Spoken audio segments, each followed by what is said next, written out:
What's up, everybody? Happy Tuesday. Hope all you're having a great day so far. Getting into this damn episode of GH.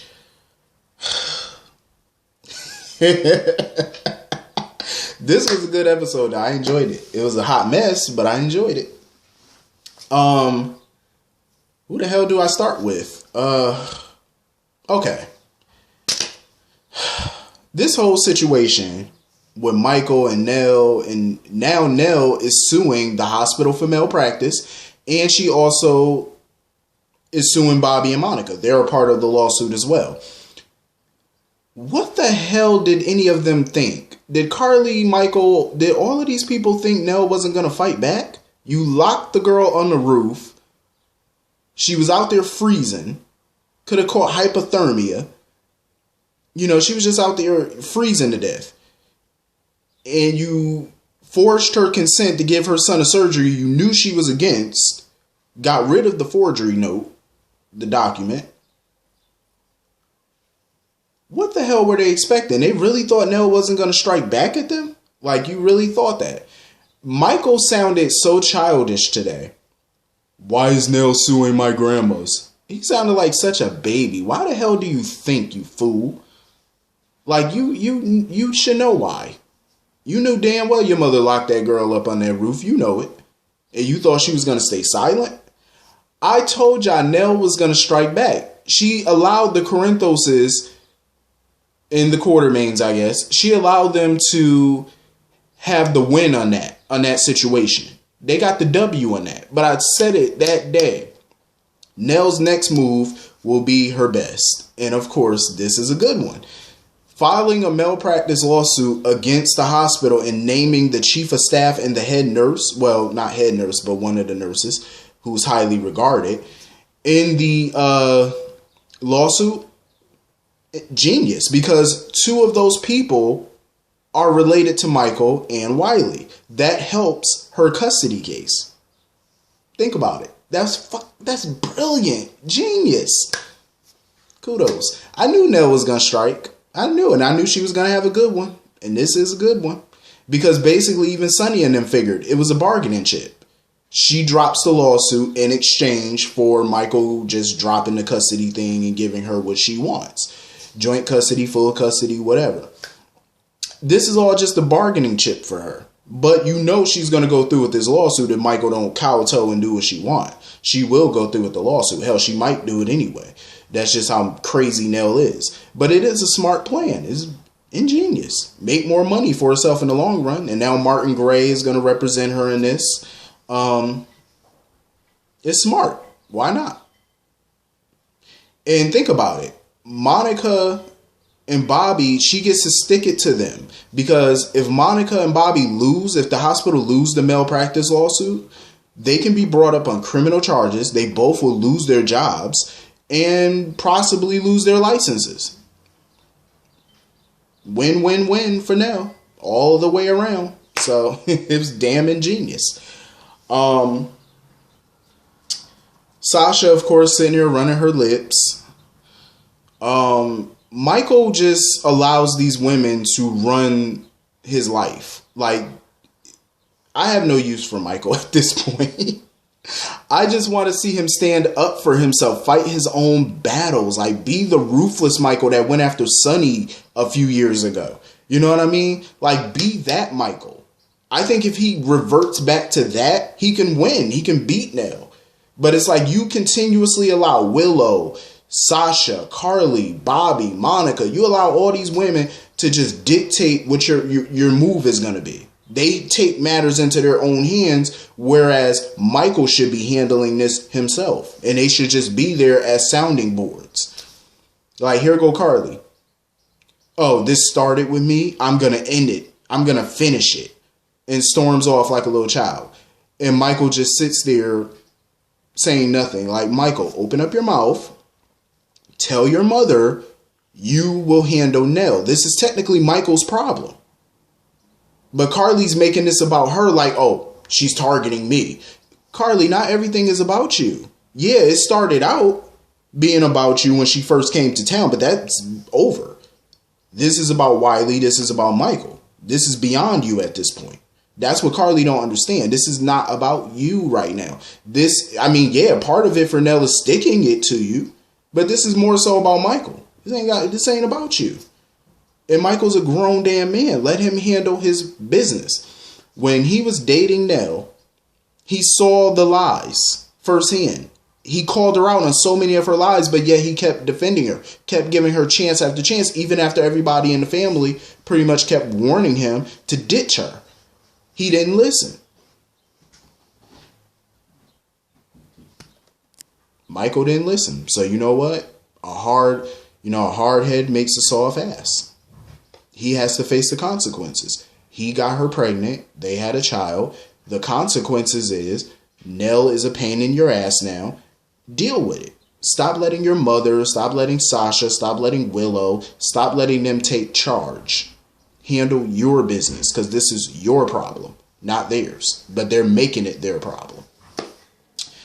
Mainly because Michael's not really standing up to them and telling them what's what.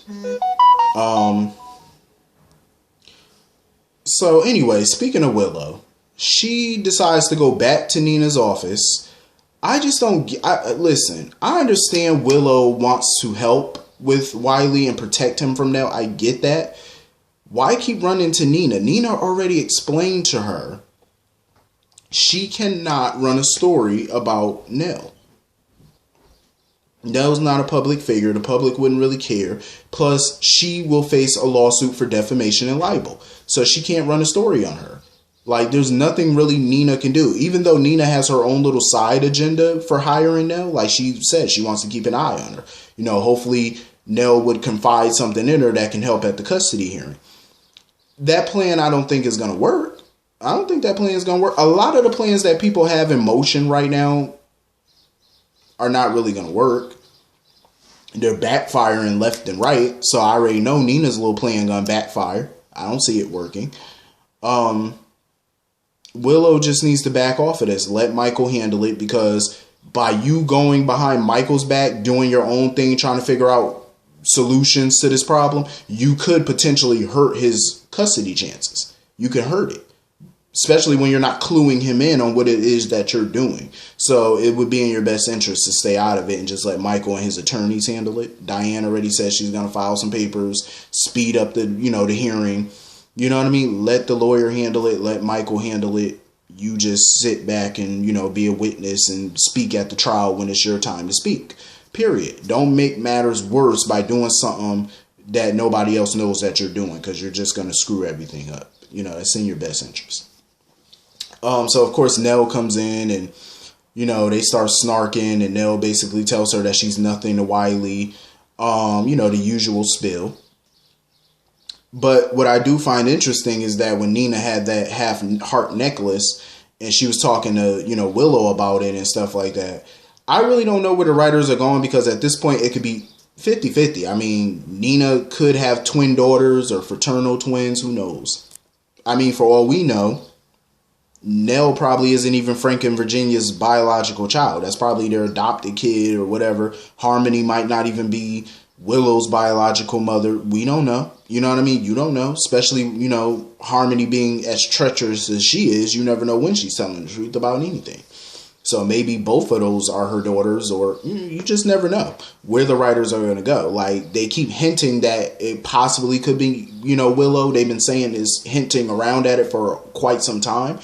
Or it could be Nell, or it could be both. Who knows at this point? I'm interested to find out, but they need to speed it up at this point before I lose my interest. So anyway, moving on from that. Cyrus Renault. I like Cyrus. I really do. He's an interesting character. And I just love the confidence and the cockiness to him. He's arrogant. You know what I mean? Like, obviously, Jason does not scare him. Like, he was at the Metro Court and stuff trying to, get some food or whatever, possibly get a room. Carly at first didn't know who he was, because I guess she never seen him until he mentioned his name. That's when she knew who he was. And, of course, Jason pops up, and Jason pretty much tells him to leave, don't come back here. And Cyrus was like, nope, I'm not leaving town. They really thought they were going to run Cyrus out of town with just some words and a death stare. And mind you, Jason just staring a hole into Cyrus, like giving him a straight up death stare. Cyrus just sitting there with a smirk on his face. Obviously, he's not scared of big bad Jason. Clearly. Jason thinks that he can stare at somebody like the Terminator and they'll just wither up and die or something, or run away, you know, with their tail tucked between their legs. Well, obviously, Cyrus don't scare easily. It's going to take more than Jason Morgan to scare him. So basically Jason pretty much told Sonny what happened at the Metro Court or whatever, and told him that Cyrus isn't going anywhere. I mean, if they're going to make a move on Cyrus, now would be the time to do so. Because, you know, Sonny had to go to Brando and just give him a warning, give him a heads up, you know, things have now heat up with Cyrus, so you might want to watch your back. I still don't trust Brando. Speaking of Brando, quite interesting. So TJ got dropped off at the hospital. So I guess Cyrus was a man of his word. He let TJ go, dropped him off, had his people drop him off at the hospital. He was badly beaten, but he's alive. He's awake.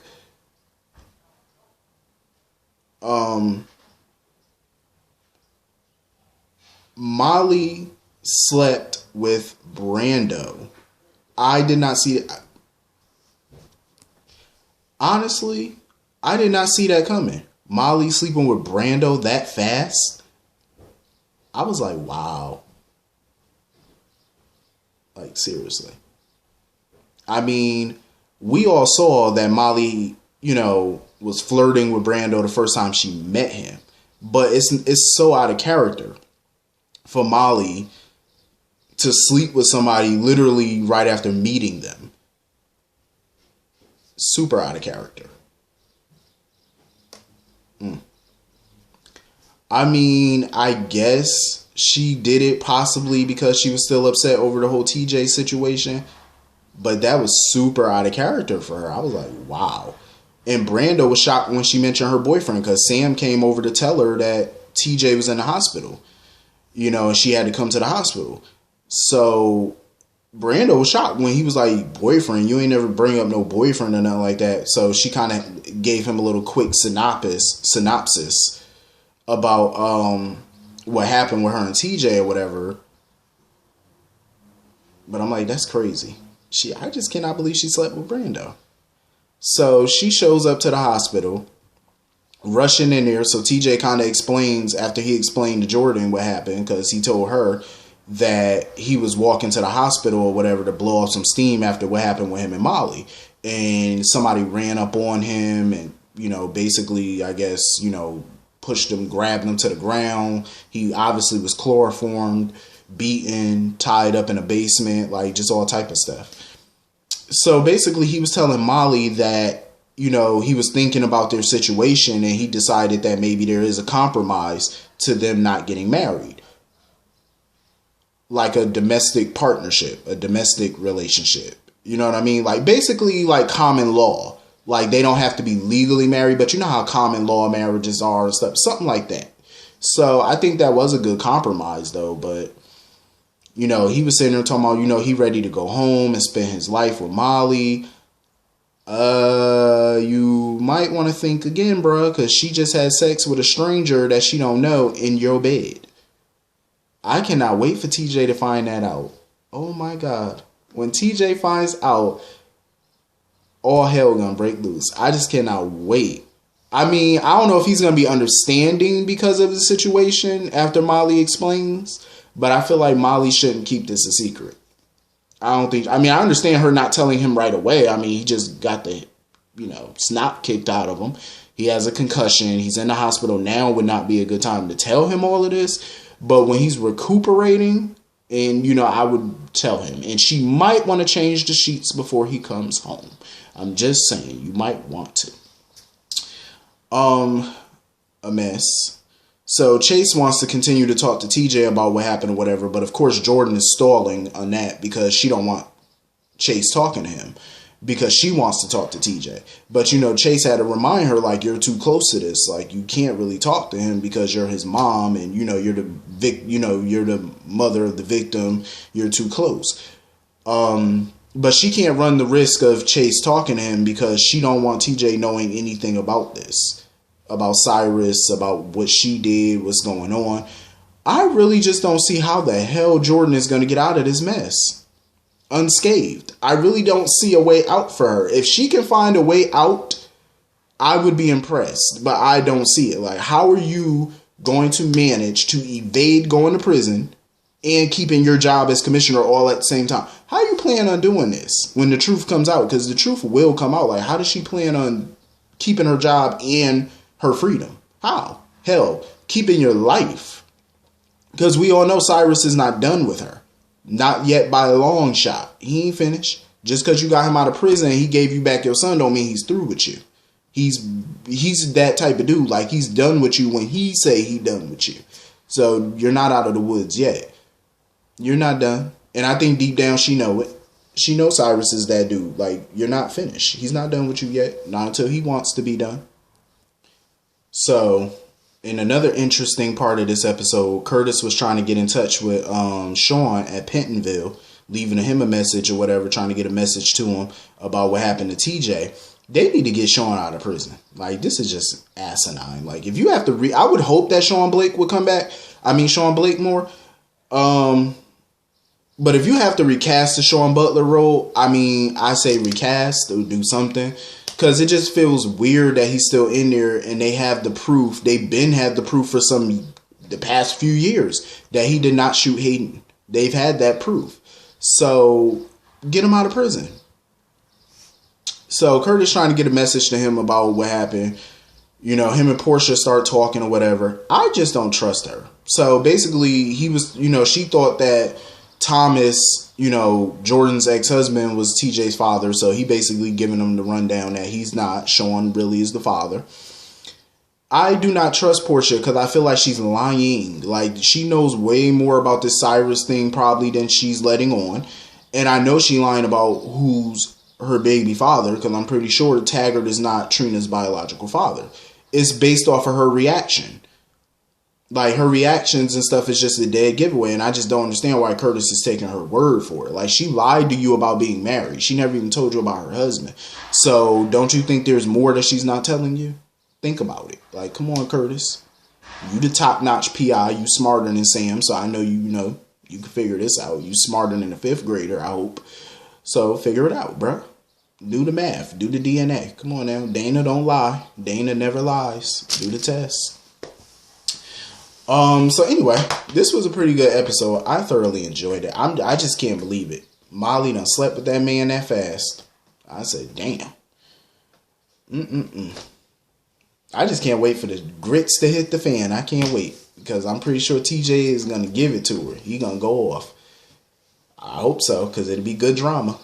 But anyway, hit the comment section. Let me know what y'all thought about this episode. I will see y'all all later. Have a great day. Peace.